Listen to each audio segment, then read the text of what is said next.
Gel gel gel gel bana, könlümü verdim sana. Gel gel koy yanıma, değmin canıma.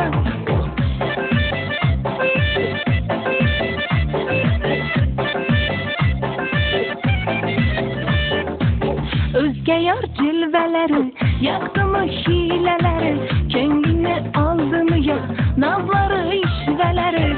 Özge yar cilveleri, yaktı mı hileleri, kendini aldı mı ya nazları işveleri. Nerelerde kaldı ahır nefis vadeleri. Gel gel gel bana, könlümü verdim sana.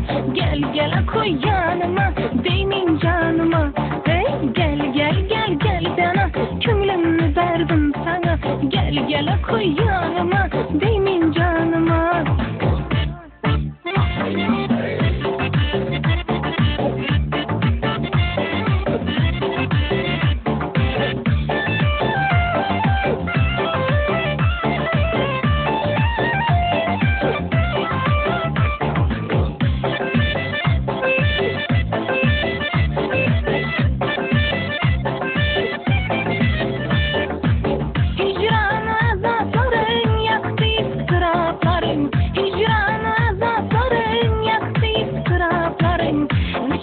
Menin bular şu özge mahtapların, gelgenimde hemradik bakılı cevapların.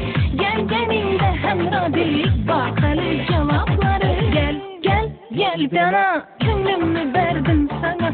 Gel gel koy yanıma, değmin canıma. Gel gel gel gel bana, könlümü verdim sana. Gel gel koy yanıma, değmin canıma. Gel gel könlümü verdim sana. Gel gel koy yanıma, değmin canıma.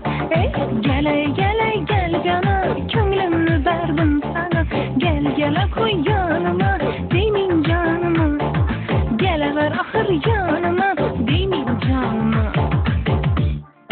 Gel gel gel bana, könlümü verdim sana. Gel gel koy yanıma, değmin canıma.